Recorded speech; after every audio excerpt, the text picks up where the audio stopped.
En la presencia del Señor con gratitud y alza tu voz con júbilo. En 1 Juan capítulo 2 versículos 18 al 29 estamos estudiando la cuarta prueba de tener comunión con Dios. La pregunta es, ¿permanece usted en la doctrina de Cristo? Y ahora hemos llegado a los versículos 22 y 23 que tratan de la doctrina del anticristo. El texto dice, ¿quién es el mentiroso? Sino el que niega que Jesús es el Cristo. Este es anticristo, el que niega al Padre y al Hijo. Todo aquel que niega al Hijo tampoco tiene al Padre. El que confiesa al Hijo tiene también al Padre. La doctrina del anticristo es negar que Jesús es el Cristo. Es decir, que ellos hacían distinción entre el hombre Jesús y el ser divino que es el Cristo, que según ellos moraba en Jesús, el Cristo moraba en Jesús por un tiempo limitado, desde el bautismo por el Juan el Bautista hasta un poco antes de la muerte en la cruz, moraba en el hombre Jesús, el Cristo. Vino sobre él en su bautismo y lo abandonó antes de la muerte en la cruz. Recordará de la introducción de este estudio que aprendimos que ellos creían que el espíritu es bueno y lo material es malo. Y por tanto, para ellos era imposible que hubiera unión de lo divino con lo humano, como nosotros sabemos que enseña la Biblia acerca de la encarnación, o sea, cuando el Verbo se hizo carne, cuando nació aquel que es Hijo de Dios de María, siendo hombre y también siendo Dios. Y lo que ellos hicieron fue que crearon este concepto de que el Cristo sí moró en el hombre Jesús por un tiempo limitado durante su ministerio, para hacer las obras, los milagros, las señales que hizo y tener el conocimiento que tenía acerca del ser humano, pero que luego lo abandonó porque era imposible que Dios, que el Cristo sufriera en esa forma física que como sufrió Jesucristo en la cruz del Calvario. Pero es vital creer y confesar que Jesús y el Cristo son el mismo ser, la misma persona. No tenemos Jesús por un lado y el Cristo por otro lado, sino que es vital confesar que Jesús es el Cristo, que son lo mismo. Es vital creer y confesar que Jesús es el Cristo, el Hijo de Dios, exactamente lo que confesó Simón Pedro en Mateo capítulo 16 y el versículo 16, que es lo que Jesucristo luego le comendó y le dijo que esto lo había recibido no de los hombres, sino de Dios. Tú eres el Cristo, el Hijo del Dios viviente. Eres el Cristo, no tienes el Cristo. No está encima de ti el Cristo, no mora en ti el Cristo, sino que eres el Cristo, eres el Hijo del Dios viviente. Mateo capítulo 16 y el versículo 16. Esta es la confesión que nosotros tenemos que hacer. Esta es la fe fundamental que nosotros tenemos que tener. Así que la doctrina del anticristo es totalmente contrario a esto, contrario a la verdad acerca de la persona de Jesucristo, acerca de la persona del Hijo de Dios, la esencia de su ser. ¿Quién es Él?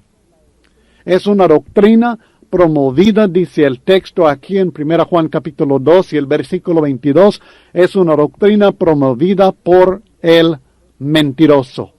¿Quién es el mentiroso? Sino el que niega que Jesús es el Cristo. Son palabras duras, son palabras directas, pero a veces es necesario aclarar la diferencia entre la verdad y la mentira, entre el verdadero y el mentiroso. El apóstol Pablo hace lo mismo en su predicción de la apostasía en 1 Timoteo capítulo 4 y el versículo 1 y el 2, cuando dice, pero el Espíritu dice claramente que en los postreros tiempos algunos apostatarán de la fe, escuchando a espíritus engañadores y a doctrinas de demonios, por la hipocresía de mentirosos que, teniendo cauterizada la conciencia, prohibirán casarse y mandarán abstenerse de alimentos que Dios creó, para que con acción de gracias participasen de ellos los creyentes y los que han conocido la verdad. Fue por medio de hipócritas, mentirosos, con conciencia cauterizada, que el diablo logró enseñar estas doctrinas falsas. Y esto es exactamente lo mismo que el apóstol Juan aquí acusa a aquellos que estaban enseñando que Jesús no es el Cristo. Estaban negando la realidad de la persona de Jesucristo, y con esto ellos resultaban mentirosos. Esta doctrina del anticristo es una doctrina que resulta en negar al Padre y al Hijo. ¿Cómo puede haber padre sin hijo? Uno no es padre si no tiene hijos. Uno que no tenga hijos no es padre. Entonces el concepto de que Dios sea padre depende de que Él tenga su hijo. El concepto de Dios como padre se fundamenta en el hecho que Él engendró milagrosamente a un hijo, su unigénito, Jesucristo. Y es en este sentido que aquel que niega al Hijo también niega al Padre, porque no puede haber Padre sin Hijo, y el concepto de Dios como Padre se fundamenta en el hecho que Él engendró milagrosamente a un Hijo, a su unigénito. Además de esto, nosotros llegamos a ser hijos de Dios por medio de nuestra fe en el Hijo. Es únicamente a los que le recibieron a Él, al Hijo, a los que creen en su nombre, a estos les dio potestad de ser hechos hijos de Dios. Juan capítulo 1 y el versículo 12. Y en Gálatas capítulo 3, en los versículos 26 al 27, también el apóstol Pablo nos recuerda que es por medio de nuestra fe en Jesucristo, en el Hijo de Dios, que nosotros llegamos a ser también hijos de Dios. Pues todos sois hijos de Dios, Gálatas 3, 26 al 27. Todos sois hijos de Dios por la fe en Cristo Jesús.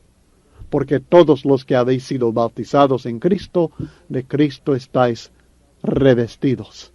Es la fe no en Cristo, la fe no en Jesús, la fe en Cristo Jesús, en que Jesús es el Cristo, en esta persona, Dios, hombre, quien dio su vida por nosotros. Una doctrina que niega que Jesús es el Hijo de Dios, niega que Dios sea el Padre. La doctrina bíblica acerca de la persona de Jesús es que Él es Dios y hombre, no un hombre en el cual moró Dios, sino que Dios se hizo carne. Juan capítulo 1, versículo 1, y el verbo era Dios. Y el versículo 14, y el verbo se hizo carne. Ya era Dios, siguió siendo Dios, y luego ese mismo Dios se hizo carne, se hizo ser humano. Esta es la doctrina bíblica, y es la doctrina que es necesario para que nosotros tengamos salvación en Él y comunión con Dios. El que niega esto está negando la fe, está negando a Dios, está negando al Padre.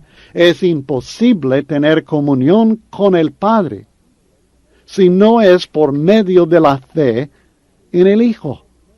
El que no tiene al Hijo tampoco tiene al Padre, no tiene comunión con Él.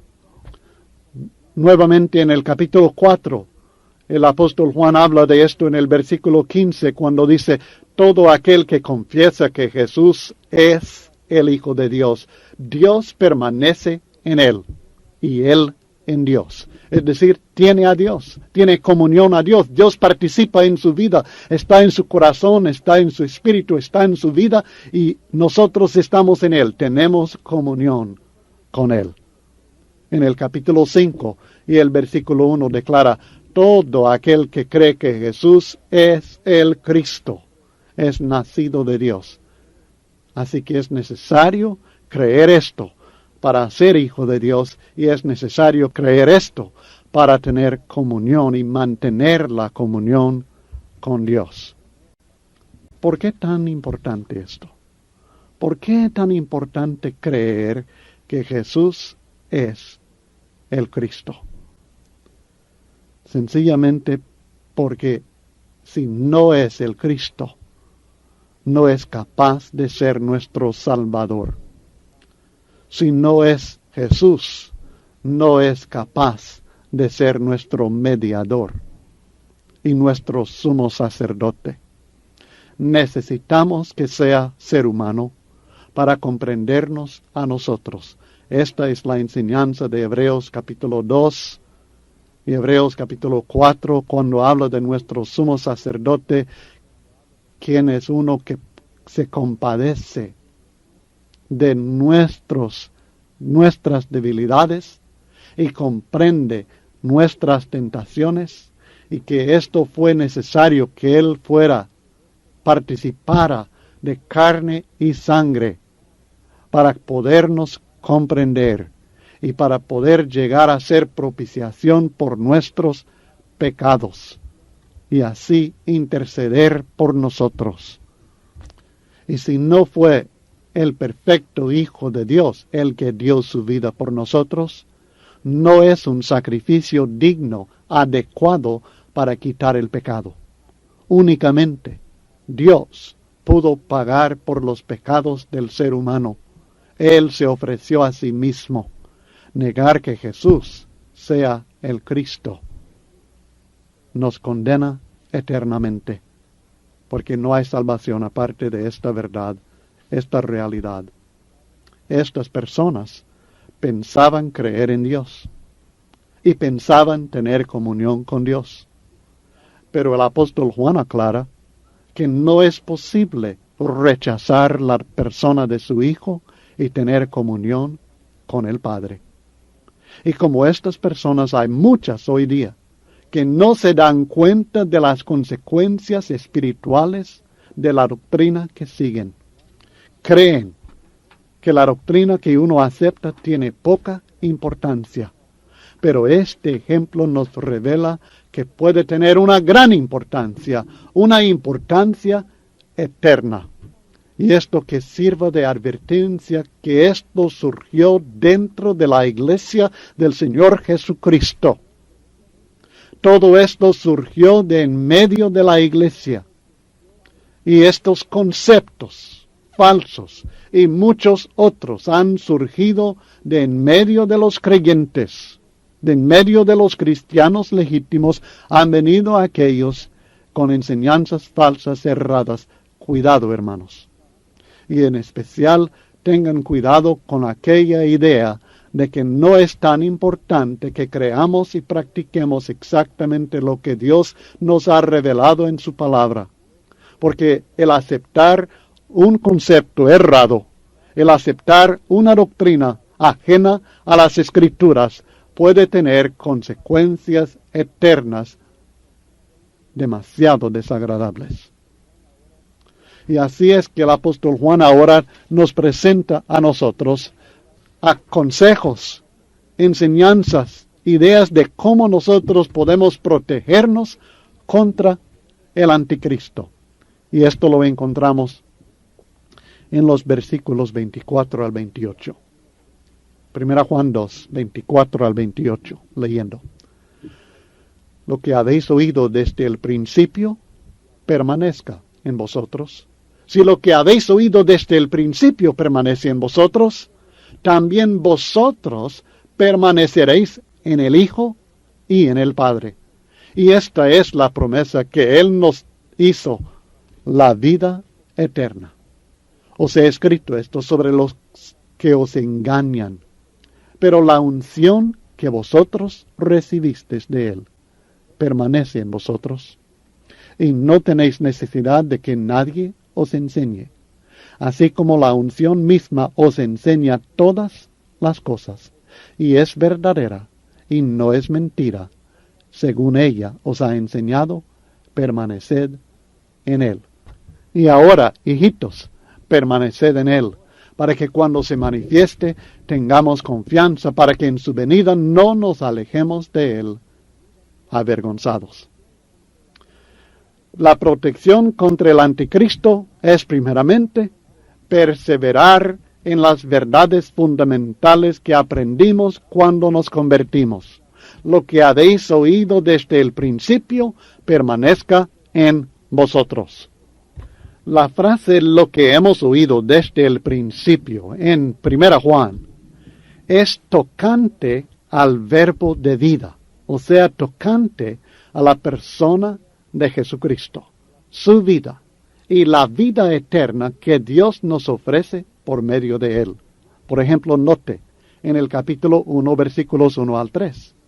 Lo que era desde el principio. Estamos estudiando lo que habéis oído desde el principio. Lo que hemos oído desde el principio. Lo que era desde el principio. Lo que hemos oído. Lo que hemos visto con nuestros ojos. Lo que hemos contemplado y palparon nuestras manos tocante al verbo de vida, que es Jesucristo. Porque la vida fue manifestada, la hemos visto, testificamos, os anunciamos la vida eterna, Jesucristo, la cual estaba con el Padre y se nos manifestó, Jesucristo. Lo que hemos visto y oído, eso os anunciamos para que también vosotros tengáis comunión con nosotros. Es necesario para tener comunión con Dios, es necesario permanecer en lo que hemos oído desde el principio. Es necesario perseverar en esto. Lo que habéis oído desde el principio permanezca en vosotros. En el capítulo 2 y el versículo 7 dice: hermanos, no os escribo mandamiento nuevo, sino el mandamiento antiguo que habéis tenido desde el principio. No hablando del principio del mundo, sino desde que primeramente fuimos enseñados el Evangelio de Jesucristo. En el capítulo 2 y el versículo 13, os escribo a vosotros, padres, porque conocéis al que es desde el principio, hablando de Jesucristo. En el versículo 14 lo mismo, os he escrito a vosotros, padres, porque habéis conocido al que es desde el principio. Jesucristo, su persona, su mensaje, básicamente se refiere al Evangelio. Las buenas nuevas que oímos cuando primeramente escuchamos el mensaje cristiano. El mensaje acerca de Jesucristo. El fundamento de la fe legítima es y siempre será la persona de Jesucristo. Esto es lo mismo que estos mentirosos negaban y es lo que nosotros hemos de creer y hemos de permanecer en ello, lo que desde el principio hemos oído. Cuando el apóstol Pablo estableció la iglesia en Corinto, cuando predicó allí, dice que lo estableció sobre la base, sobre el fundamento de Jesucristo. Cuando predicó entre ellos, decidió no saber cosa alguna sino Jesucristo y este crucificado.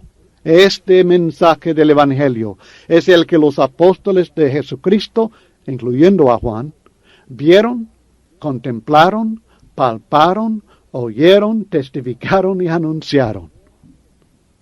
Estas verdades fundamentales son nuestra protección contra el anticristo.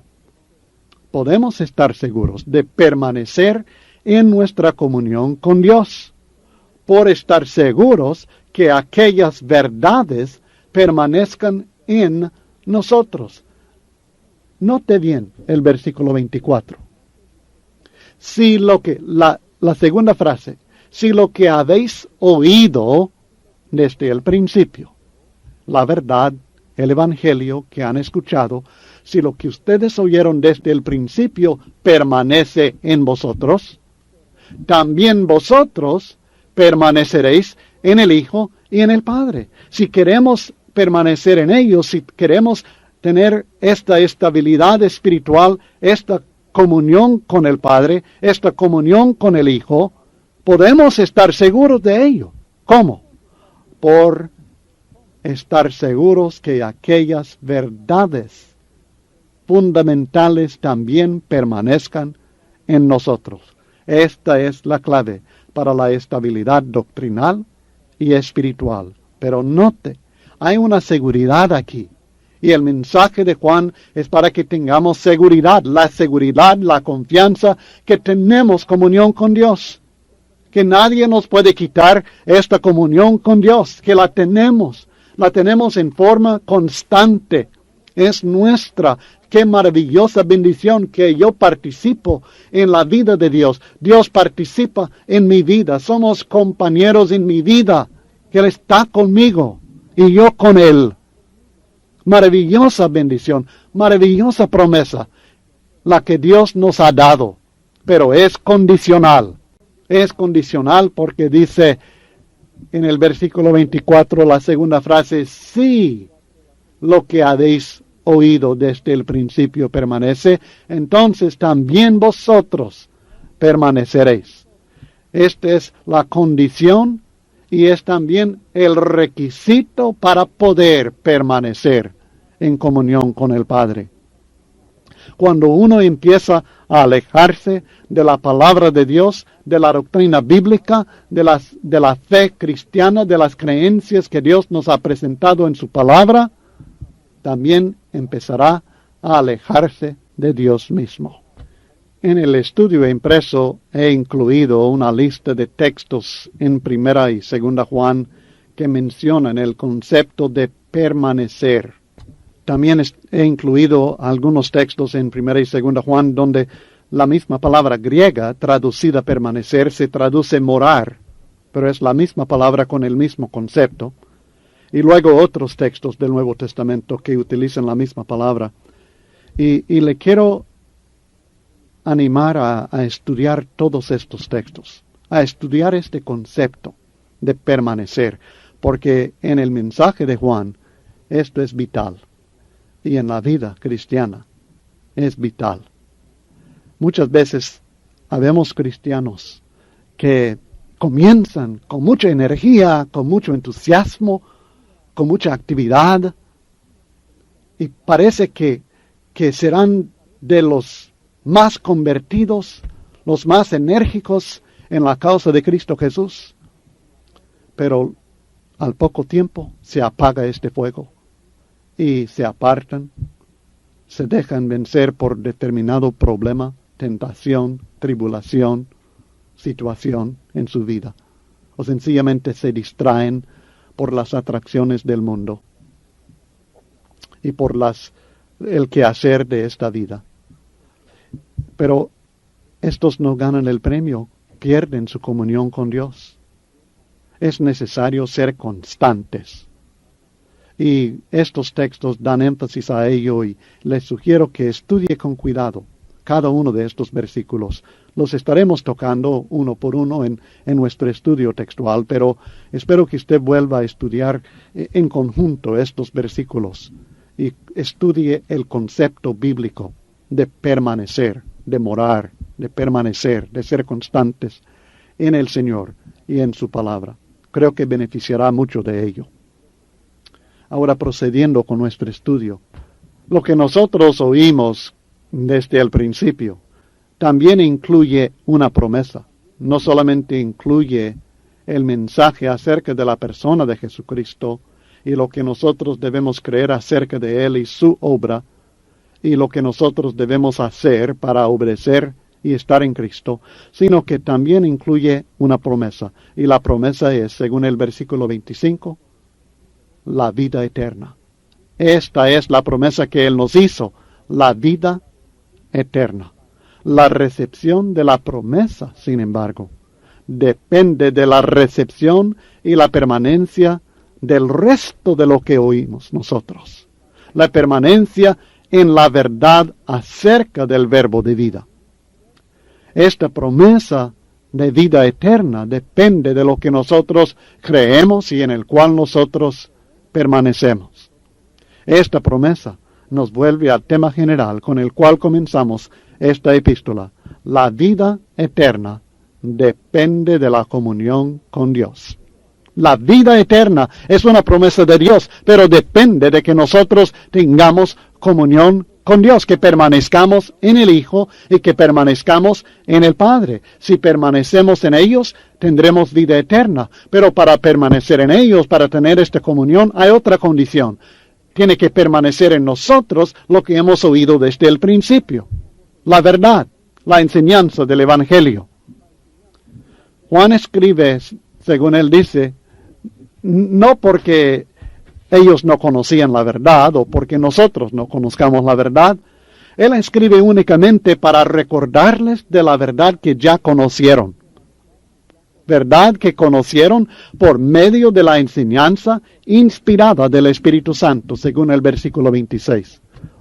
En el 26 y el 27 dice, os he escrito esto sobre los que os engañan, pero la unción que vosotros recibisteis de él permanece en vosotros y no tenéis necesidad de que nadie os enseñe.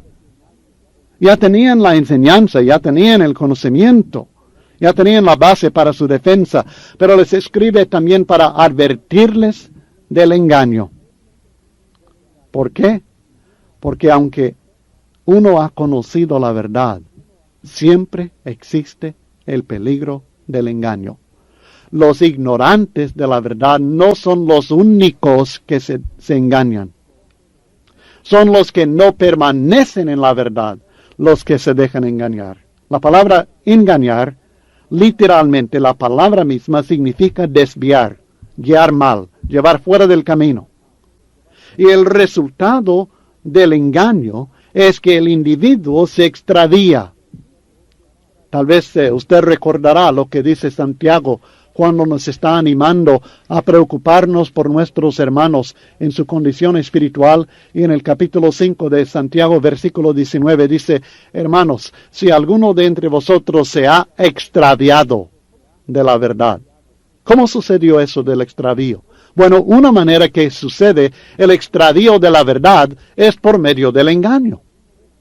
Y él dice, si alguno de entre vosotros se ha extraviado de la verdad y alguno le hace volver, sepa que el que haga volver al pecador del error de su camino, salvará de muerte un alma y cubrirá multitud de pecados. Esto nos enseña las consecuencias de ser engañados y extraviados de la verdad. Nos convertimos en pecadores, erramos en nuestro camino y nuestra alma está condenada a muerte. Estamos en pecado nuevamente. Es peligrosísimo. Y me temo que muchos cristianos no tomen en cuenta este peligro, y parece que así fue el caso también en el tiempo de Juan, que algunos cristianos no tomaban en cuenta este peligro. No debemos, hermanos, subestimar la influencia del maestro falso y la capacidad que tiene de engañar aún a personas que tienen fundamentos doctrinales verídicos. Esto nos incluye a su servidor y a cada uno de ustedes. A veces nos sorprendemos, yo también me sorprendo al darme cuenta que determinado hermano que ha predicado la verdad de Dios por tantos años, ahora anda creyendo, enseñando conceptos que nada tienen que ver con las Escrituras. Ideas totalmente erradas, alejadas, ahora abrazando las enseñanzas sectarias, las enseñanzas denominacionales que por tanto tiempo estuvo enseñando a él al contrario, en base a las Escrituras, y ahora se ha dejado engañar por diferentes razones. Reconozcamos la potestad que existe en el error. Reconozcamos la influencia del falso maestro y su capacidad de engañar. Recordemos las advertencias que Dios nos ha dado una y otra vez.